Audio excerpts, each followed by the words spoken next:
नमस्कार दोस्तों, स्वागत है आप सभी का आपके अपने YouTube channel maths by Pradeep Sahu पे। मैं प्रदीप साहू आप सबका स्वागत करता हूं और ये है आपकी मैथ की क्लास टेस्ट सीरीज। आपको पता है चल रही है रीजनिंग और मैथ की। तो रीजनिंग की टेस्ट सीरीज आपको मॉर्निंग में मिलती है और मैथ की टेस्ट सीरीज आपको इवनिंग में मिलती है। उम्मीद करता हूँ आपको चीज़ें समझ में आ रही होंगी। अगर समझ में आ रही है तो मुझे कमेंट करके ज़रूर बताना, और किसी भी बच्चे को कोई भी प्रॉब्लम आ रही है तो वो भी कमेंट कर देना बच्चे। दूसरी बात, इससे बाहर आपका कुछ नहीं आने वाला। इसी टाइप में टाइप को समझने की कोशिश करना, इसी टाइप से क्वेश्चन आपके कवर हो जाएंगे। कोई दिक्कत नहीं आने वाली किसी को भी। तो इतना कर लोगे, साथ के साथ करते चलोगे, सफिशियंट है। और जिनके कंसेप्ट क्लियर नहीं है वो 48 घंटे वाली क्लास देख सकते हैं। 22 चैप्टर के कंसेप्ट आपके वहां से क्लियर हो जाएंगे। 22 चैप्टर उसके अंदर क्लियर किए हैं, 22 चैप्टर के कंसेप्ट आपके क्लियर हो जाएंगे। ठीक है, तो आज की क्लास स्टार्ट करते हैं। क्लास अच्छी लगे तो लाइक शेयर और सब्सक्राइब कर लेना। बेल आइकन को दबा के ऑल पे प्रेस करना ताकि आपको नोटिफिकेशन हर वीडियो का मिलता रहे। ठीक है, और कोई भी क्लास मिस मत किया करो बच्चे। जो भी क्लास आपको आपने स्टार्ट की है देखना, उसको पूरा देखा करो। पता नहीं कौन सा क्वेश्चन एग्जाम में देखने को आपको मिल जाए। फर्स्ट क्वेश्चन है, 30 सेकंड का आपके लिए टाइम है, जल्दी से इसका आंसर करो। प्रथम 15 प्राकृतिक संख्याओं का योग ज्ञात कर। प्रथम 15 प्राकृतिक संख्याओं का योग ज्ञात कर।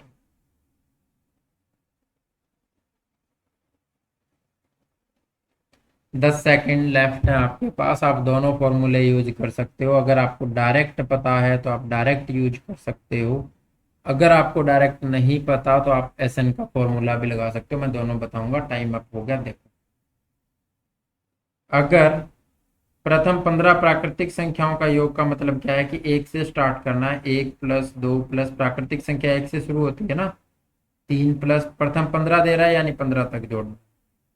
एसएन का अगर आप फॉर्मूला लगाते हो, एन अपॉन में 2 इंटू में 2 ए होता है ना, या first term plus last term करते हो। तो फर्स्ट टर्म क्या है आपकी, ए होती है, लास्ट टर्म को एल लिखते हैं। ठीक है, एन अपॉन में 2, फर्स्ट टर्म आपकी क्या है, तो 1 है। लास्ट टर्म आपकी क्या है, तो 15 है। और एन कितना है आपका, तो 15 संख्याएं है ना, या 15 संख्याओं का योग निकाल रहे हैं तो 15 है। तो 15 प्लस 1 16 हो जाएगा, 8 पे कटेगा, 15 8 120 होता है। ठीक है, फॉर्मूला यहीं से बनता है बच्चे। प्राकृतिक संख्या 1 से स्टार्ट होती है और एन प्राकृतिक संख्याओं के बारे में पूछा हुआ है, तो एस एन का फॉर्मूला यहाँ से प्राकृतिक संख्याओं के योग का फॉर्मूला क्या बनेगा, एन इंटू में एन प्लस 1/2। डायरेक्ट लगा सकते हो। एन कितना है यहाँ पर, जितनी संख्याएं हैं कितनी है, 15। 15 गुना में 15 प्लस 1/2। 15 और 1 16, 8 पे कटेगा, 15 8 120। ठीक है, आंसर क्या होगा आपका, सी ऑप्शन राइट आंसर होगा, 120। चलते हैं नेक्स्ट क्वेश्चन पे। उम्मीद करता हूं समझ में आया हो। इसको करो भाई, 30 second, time start.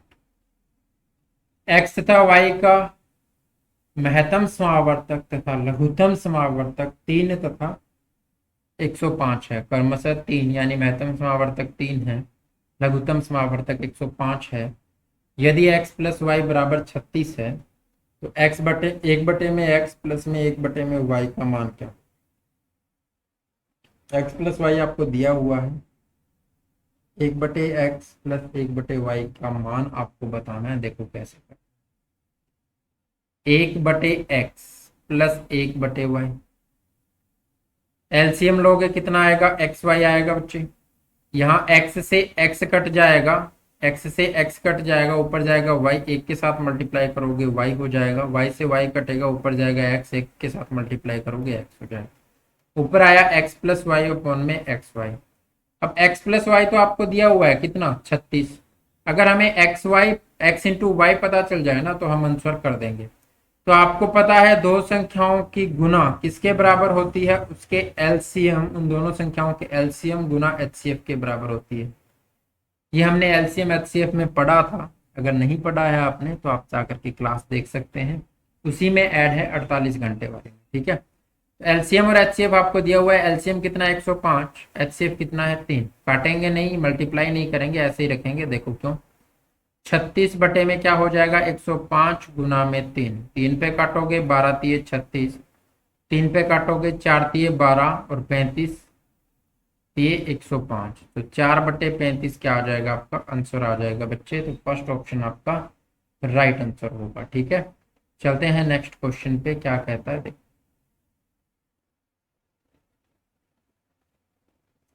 Time start. निम्न में से सबसे छोटी संख्या कौन सी है, ये आपको बताओ।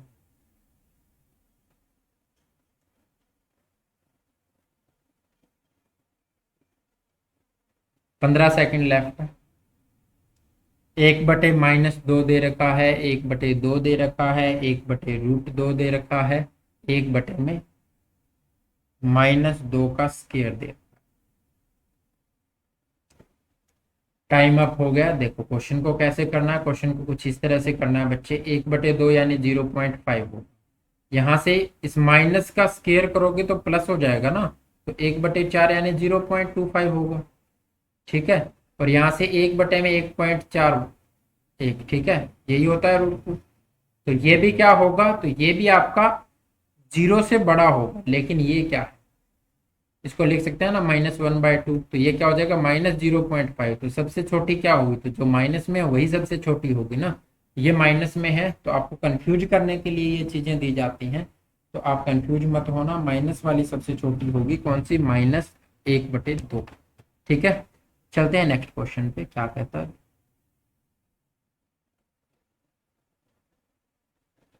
करो। किसी मिश्रण में दूध तथा पानी का अनुपात 5:1 है। 5 लीटर पानी डालने पर दूध का पानी से अनुपात 5:2 हो जाता है। मिश्रण में दूध की मात्रा कितनी है, ये आपको बताना। 4 ऑप्शन आपको दिए हुए हैं, 16 litre, 25 litre, 32.5 litre, 22.7 litre.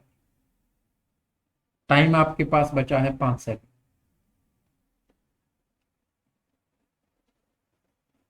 Time up हो गया। देखो पहले क्या था, ये मिल्क का रेशो है, ये वाटर का रेशो कितना हो जाएगा 5:1 हो जाएगा। ठीक है, बाद में क्या हुआ 5:2 हो गया। कब हुआ, जब वाटर ऐड कर दिया। कितना ऐड कर दिया 5 लीटर।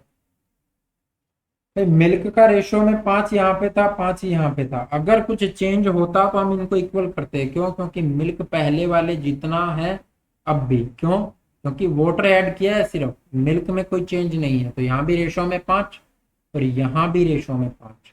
तो इसमें अगर चेंज हुआ है तो कितने का चेंज हुआ, 1 से 2 हो गया, यानी 1 यूनिट का चेंज हुआ। और कितने लीटर का, 5 लीटर का। तो 1 यूनिट की वैल्यू आपके पास आ गई कितनी, 5 लीटर।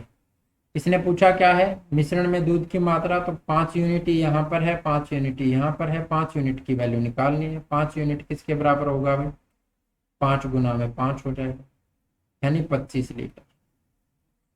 ऑप्शन से कैसे करते, जब 25 लीटर उठाते तो यहाँ पर क्या होता, 5 की वैल्यू 25 लीटर है।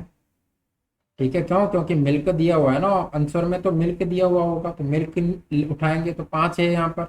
और यहाँ पर कितना है, तो 5 की वैल्यू अगर 25 है तो 1 की वैल्यू 5 हुई, तो यहाँ पर 5 लीटर है। और यहाँ पर 5 की वैल्यू अगर 25 है तो 2 की वैल्यू कितनी हुई, 10 लीटर। तो यहाँ पर 5 ऐड हो रहा है ना, तो ये आपका सेटिस्फाई कर रहा है इक्वेशन को, तो यही आपका आंसर होगा। बाकी सब में सेटिस्फाई नहीं करेगा। ठीक है, चलो चलते हैं नेक्स्ट क्वेश्चन पे, इसका आंसर करो मेरे। क्वेश्चन आपने पढ़ लिया होगा अब तक, तो स्टार्ट हो गया टाइम।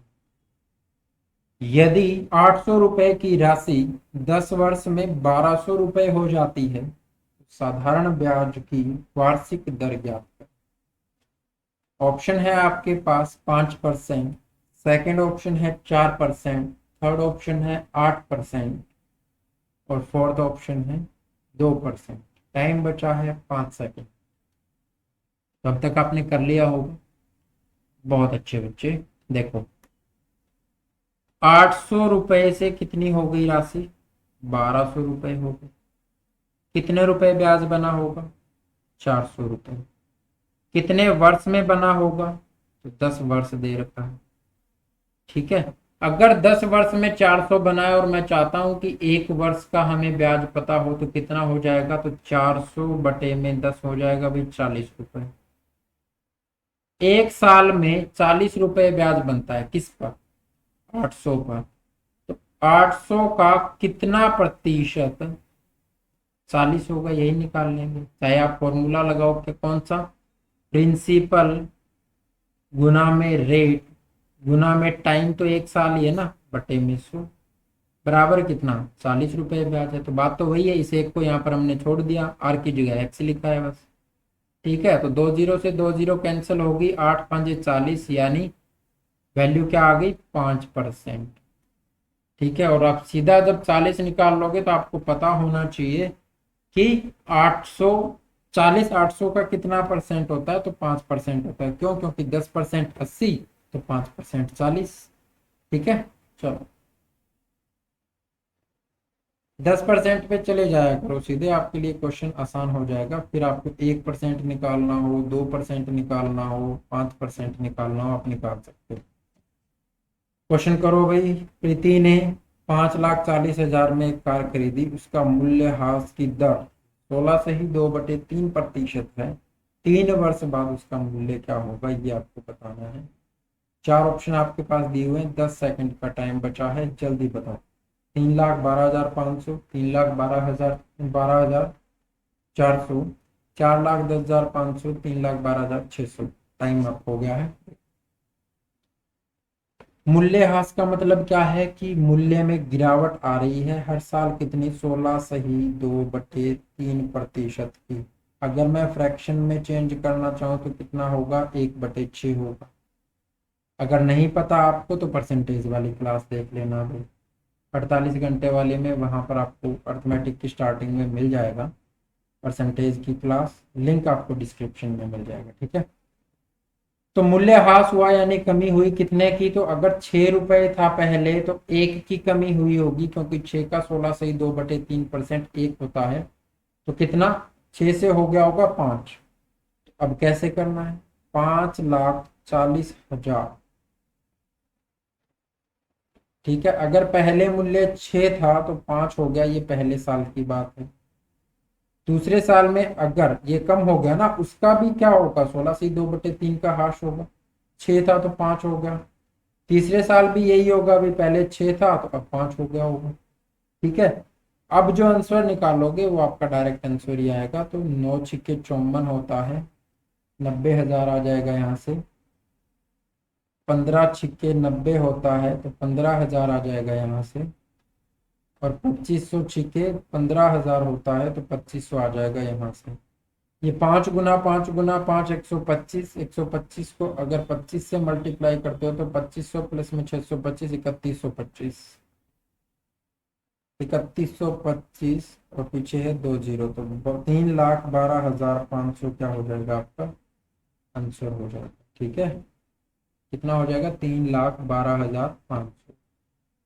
बात समझ में आई भाई।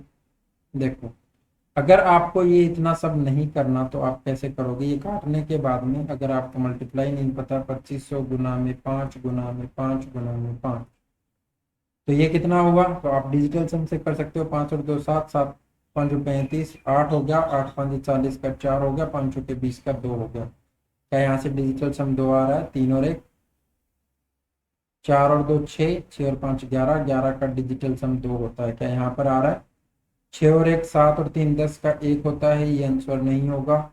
10 का 1 होता है, ये भी आंसर नहीं होगा। 6 और 4 10 और 2 12 का 3 होता है, ये भी आंसर नहीं होगा। ठीक है, तो मल्टीप्लाई नहीं करनी है तो आप मत करो, डिजिटल सम का यूज कर सकते हो। वो चीज़ें मैंने आपको सब बता रखी हैं, आप चैनल में जा करके देख सकते हो बच्चों। चलो, इस क्वेश्चन का आंसर करोगे, बहुत अच्छा क्वेश्चन है। आपको परफेक्ट स्क्वायर बनाना होगा, नंबर को कैसे बनाओगे बताओ। ऑप्शन है आपके पास 2√2, सेकंड ऑप्शन है 2√3, थर्ड ऑप्शन है आपका 4, और फोर्थ ऑप्शन है आपका 1। टाइम बचा है 10 सेकंड, अभी तो 5 ही सेकंड बचा। देखो जल्दी जल्दी करना हो तो कैसे करोगे, तो सबसे पहले आप क्या कर लो, इसको बनाओ 7 + 4√3। परफेक्ट स्क्वायर कैसे बना सकते हैं, तो आपको पता है ए प्लस में ए स्क्वायर प्लस में बी स्क्वायर प्लस में 2ab। अगर किसी भी स्क्वायर को यानी ए प्लस बी के होल स्क्वायर को खोलेंगे तो ये आएगा, आएगा ना। तो इन दोनों का स्क्वायर करके इनको तो जोड़ दिया होगा, तो वो कितना बना होगा, 7 बना होगा। और 2ab कौन सा रहा होगा, तो 2ab यहाँ पर रहा होगा। 2ab की वैल्यू कितनी है यहाँ पर, तो 4√3 है। अगर मैं इस दो को अलग निकाल लूं तो बचेगा क्या, 2√3। ठीक है, तो ए और बी की वैल्यू हमारे पास ऐसी होनी चाहिए जिनका स्केयर करके जोड़ें तो 7 आए। ठीक है, इस दो को तो छोड़ना पड़ेगा ना, क्योंकि 2ab वाला 2 तो छोड़ोगे।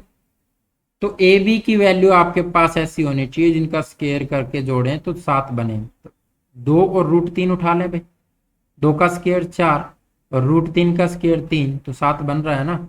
तो ये क्या हो जाएगा, ये पूरा नंबर 2 + √3 का होल स्केयर हो जाएगा। इसका जब स्केयर खोलोगे तो यही आएगा, 7 प्लस में 4√3।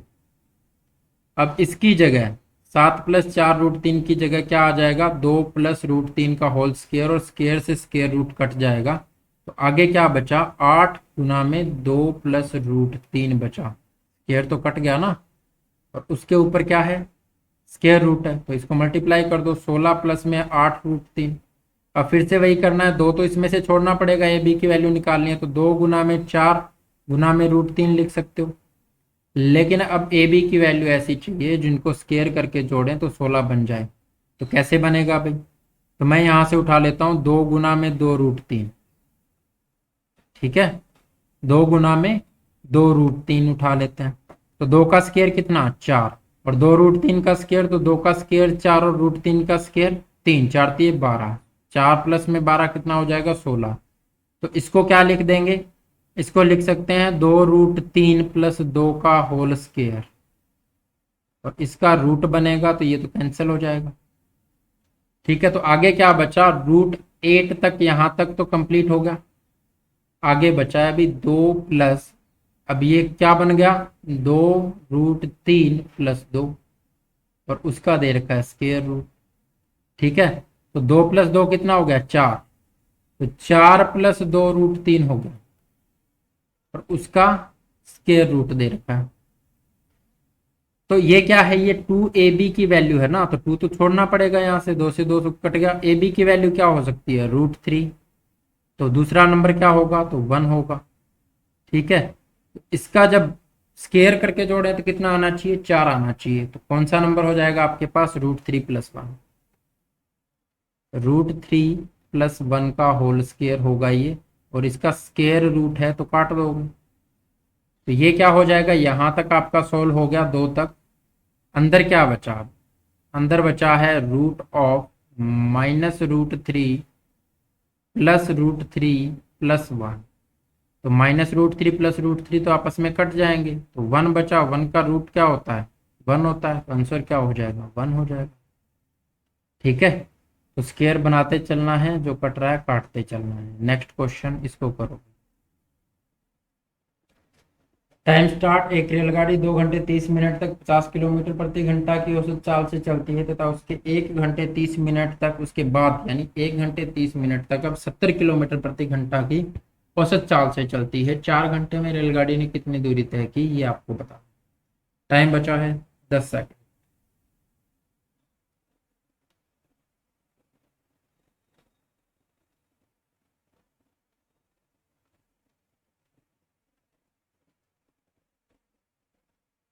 टाइम अप हो गया भाई, जल्दी से आंसर करो।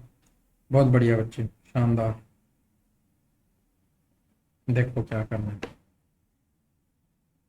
आपको पता है distance is equal to speed into में टाइम होता है।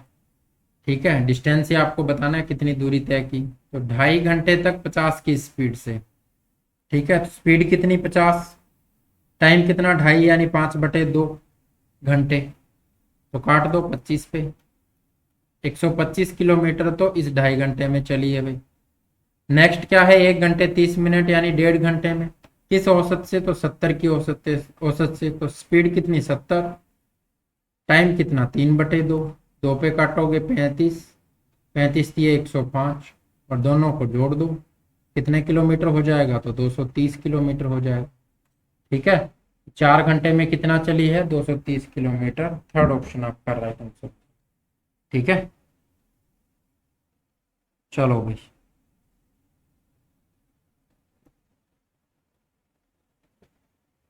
यदि एक बेलन की त्रिज्या को 30% बढ़ा दिया जाए तो उसके आयतन में कितनी वृद्धि होगी, बताओ।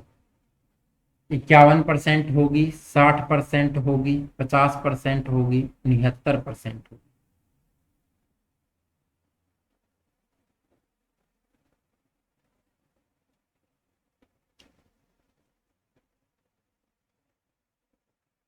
टाइम अप हो गया।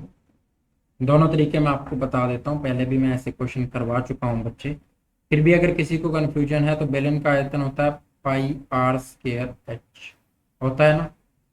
एच सेम है, पाई सेम है, चेंज किस में है, रेडियस में। कितना चेंज है देखते हैं। अगर इसको 1 मान लेता हूँ और पाई सेम का सेम रहे तो पाई ये है, एच को मैंने 1 मान लिया कि एक हाइट है तो दूसरे में भी तो एक ही रहेगी ना। एरिया कैसे आएगा देखो, अगर पहले आपकी रेडियस थी 30% की वृद्धि हो रही है, इसका मतलब क्या है, 3/10 होगा ना फ्रैक्शन में। अगर पहले 10 थी तो अब कितनी होगी, 13। ठीक है, तो आर स्केयर कितना होगा, आर स्केयर हो जाएगा आपका 10 के हिसाब से तो 100, और 13 के हिसाब से 169। तो यहाँ से आपका क्या आया, आयतन क्या आया, तो 100 पाई आया, और यहाँ से आपका आयतन क्या आया, 169 पाई। तो कितना बढ़ गया, 69 पाई बढ़ गया। ठीक है, 69 पाई की बढ़ोतरी कितने पर, 100 पाई पर। ठीक है, तो पाई से पाई तो कैंसिल हो जाएगा, गुना में 100% करोगे तो कितना हो जाएगा, 69%। लेकिन ऐसा क्वेश्चन मैंने बताया पहले भी कि जब भी आर, अगर आर स्क्वायर दिया हुआ हो यानी 2 बार बढ़ोतरी हो रही है तो आप डायरेक्ट कर सकते हो। कैसे, 30% की वृद्धि तो x plus y plus x y upon में 100 लगा दें। कैसे होगा, तो 30 प्लस में 30 प्लस में 30 गुणा 30/100 ये वृद्धि होगी। तो 30 और 30 तो 60 हुआ, 2 जीरो से 2 जीरो कट जाएगी, 3 3 9, तो 60 और 9 कितना हो गया, 69, यानी 69% की टोटल वृद्धि होगी किसमें, एरिया, उसके आयतन में। ठीक है, चलते हैं नेक्स्ट क्वेश्चन पे, क्या कहता है देखो, करो भी इसको। Time start. दो नल एक टंकी को 20 और 30 मिनट में भर सकते हैं, दोनों एक साथ खोल दिए जाए तो कितने समय में भरेगी टंकी, बताओ।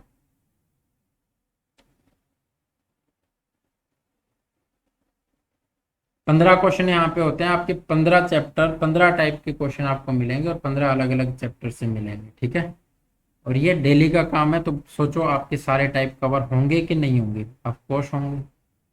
ठीक है, दो नल हैं, हमने मान लिया फर्स्ट 20 मिनट में भरता है और सेकंड कितने टाइम में भरता है, 30 में। टोटल वर्क के लिए हम क्या करते हैं, एलसीएम लेते हैं, वो कितना आ जाएगा, 60 आ जाएगा। हमने मान लिया कि 60 यूनिट भरना था, तो ये 1 मिनट में कितना भर पाएंगे, वो होती है कार्य क्षमता यानी एफिशिएंसी। तो 60/20 करोगे ये 3 यूनिट भरता होगा, और 60/30 करोगे ये 2 यूनिट भरता होगा। दोनों मिलकर के 1 मिनट में कितना भर रहे होंगे, तो 3 और 2 5 यूनिट भर रहे होंगे। 60 यूनिट भरना है, दोनों मिलकर के 5 यूनिट भर रहे हैं। ठीक है, तो कितना टाइम लगेगा, 12 मिनट लगेगा। ठीक है, 12 मिनट आपका टाइम लगेगा। चलो भाई, चलते हैं नेक्स्ट क्वेश्चन पे, इसका आंसर होगा बी ऑप्शन। बिल्कुल आसान है और बहुत बार ये क्वेश्चन मैं करवा चुका हूँ। चलो इसका आंसर करो, बहुत अच्छा क्वेश्चन है।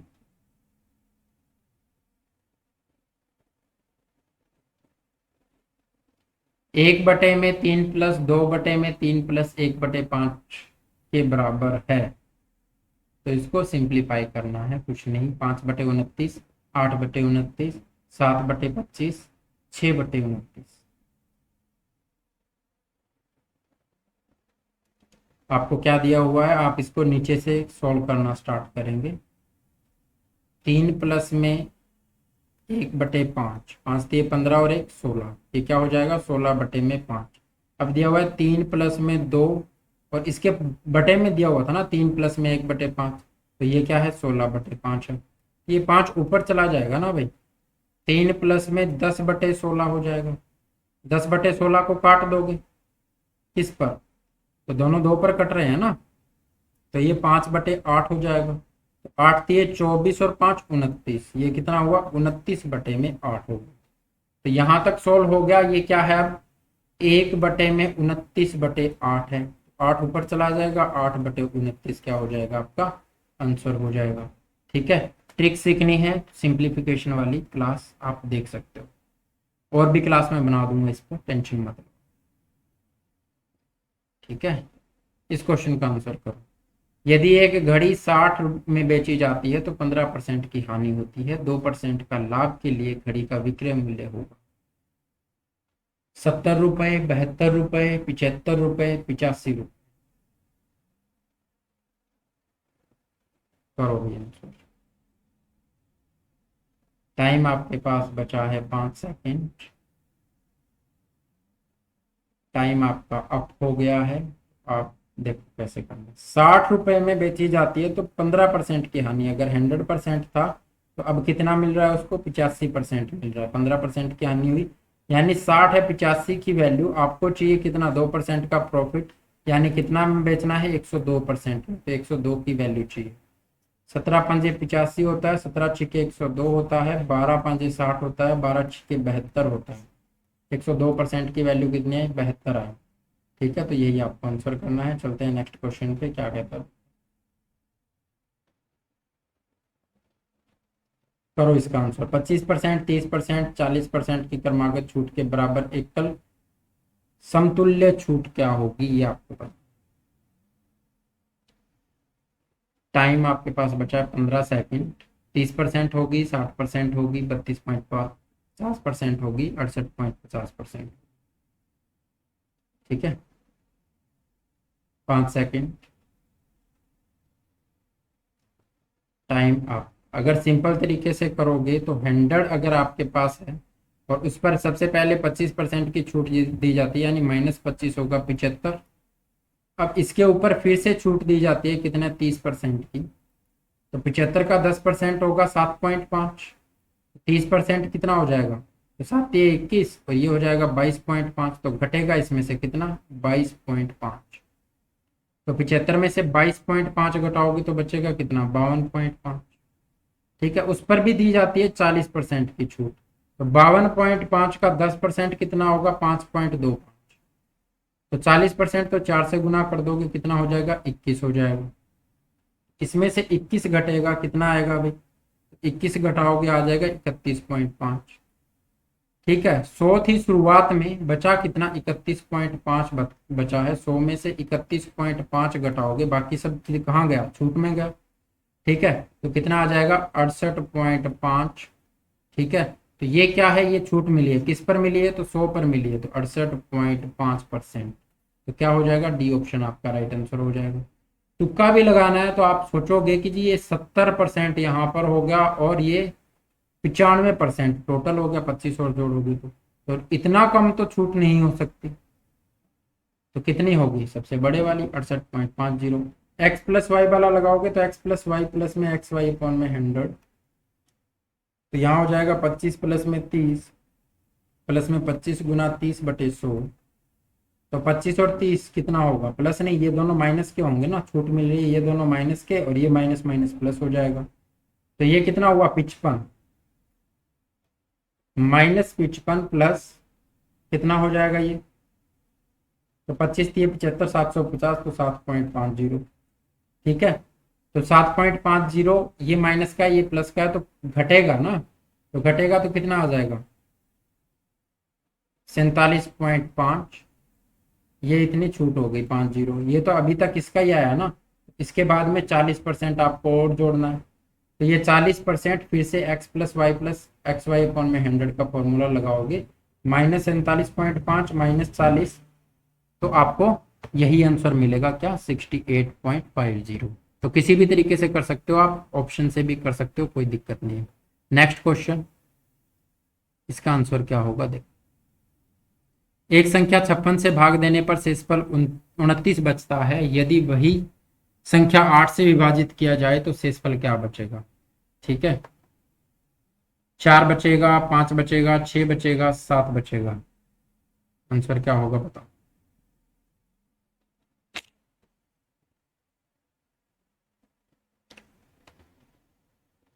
5 सेकंड लेफ्ट है। संख्या क्या रही होगी आपकी, तो 56n प्लस में 29 रही होगी, तभी 56 से भाग किया तो ये तो यहाँ तक तो पूरी भाग हो गई, 29 शेष बच गया। लेकिन अब 8 से भाग करना है, तो आपको पता है 56n प्लस में 29 है, तो 56 8 से भाग हो रहा है ना, तो ये यहाँ तक तो पूरी भाग हो जाएगी। इसीलिए मैं कहता हूँ कि इसको भाग कर लिया करो डायरेक्ट। किससे, 8 से भाग करोगे तो 7 8 56 होता है, तो यहाँ तक तो पूरी भाग हो रही होगी, तो शेषफल कहाँ से बचा होगा, इस 29 में से ही बचा होगा। 29 बटे में 8 करोगे, 8 3 24, शेषफल कितना बचेगा, 5 बचेगा। ठीक है, तो बी ऑप्शन आपका राइट आंसर होगा। चलते हैं नेक्स्ट क्वेश्चन पे, बच्चे क्या कहता है इसका आंसर करो। बहुत अच्छा क्वेश्चन है, बोट एंड स्ट्रीम से है। 30 सेकंड का टाइम है आपके पास। एक नाव धारा की दिशा में 24 किलोमीटर 10 घंटे में जाती है। यदि धारा की विपरीत दिशा में उतनी दूरी तय करने में 2 घंटे अधिक लेती है, तो आपको शांत जल में धारा नाव की चाल बतानी है। ठीक है, 10 सेकंड लेफ्ट है आपके पास। धारा के साथ जा रही है, इसका मतलब क्या है, बोट प्लस वाटर दोनों की स्पीड ऐड होगी ना। और धारा के विपरीत जा रही है, इसका मतलब क्या है, बोट माइनस वाटर। ये बोट की स्पीड है, ये पानी की स्पीड है, तो ये माइनस हो जाती है। ठीक है, तो ये इसने क्या कहा है, एक नाव धारा की दिशा में 24 किलोमीटर 10 घंटे में जाती है। तो धारा की दिशा में इसका मतलब क्या है, बोट और पानी की, दोनों नाव और पानी की स्पीड क्या हो जाएंगी, ऐड हो जाएंगी। तो 24 किलोमीटर जाती है, 10 घंटे में जाती है, तो ये स्पीड है ना दोनों। तो स्पीड निकालने के लिए तो डिस्टेंस अपॉन में टाइम करते हैं, तो 2.4 किलोमीटर पर हावर हो गया। ठीक है, और दूसरी क्या है कि 2 घंटे ज्यादा लेती है, तो पहले कितना समय ले रही थी, 10 घंटे, तो अब कितना लेगी, 12 घंटे। तो 24 किलोमीटर वही दूरी तय करती है, 2 घंटे ज्यादा लेती है, तो 24 किलोमीटर 12 घंटे में अब क्या हो जाएगी, 2 किलोमीटर पर हावर हो जाएगी। आपको किसकी चाल निकालनी है, तो शांत जल में नाव की चाल बतानी है। तो दोनों इक्वेशन को ऐड करोगे तो वाटर से वाटर कैंसिल हो जाएगा। यहाँ से क्या आएगा, 2b आएगा, और यहाँ से क्या आएगा, 4.4 किलोमीटर पर हावर आएगा। तो बोट की स्पीड क्या हो जाएगी, बी की वैल्यू तो 2.2 किलोमीटर पर हावर हो जाएगी। तो बी ऑप्शन आपका राइट आंसर। ठीक है, यही था आपका राइट आंसर, 2.2 किलोमीटर पर हावर। तो आपको वीडियो कैसी लगी, क्वेश्चन कैसे लगे, मुझे कमेंट करके जरूर बताना। कमेंट जरूर किया करो भाई, और अच्छी लगे तो लाइक शेयर और सब्सक्राइब कर लिया करो। सब्सक्राइब जिन्होंने नहीं किया है वो करना, बारी बारी से करोगे तो अनसब्सक्राइब हो जाएगा। ठीक है, सब्सक्राइब करके बेल आइकन को दबा के ऑल पे प्रेस करना, ताकि आपको हर वीडियो का नोटिफिकेशन मिलता रहे। उम्मीद करता हूँ चीज़ें आपको समझ में आ रही होंगी और आपके लिए हेल्पफुल होंगी, तो आप कमेंट करके जरूर बताना। ठीक है, नेक्स्ट वीडियो में फिर मिलेंगे अच्छे क्वेश्चनों के साथ, अच्छे कंटेंट के साथ। अपना और अपनों का ख्याल रखिए। Okay, bye bye, take care, love you all.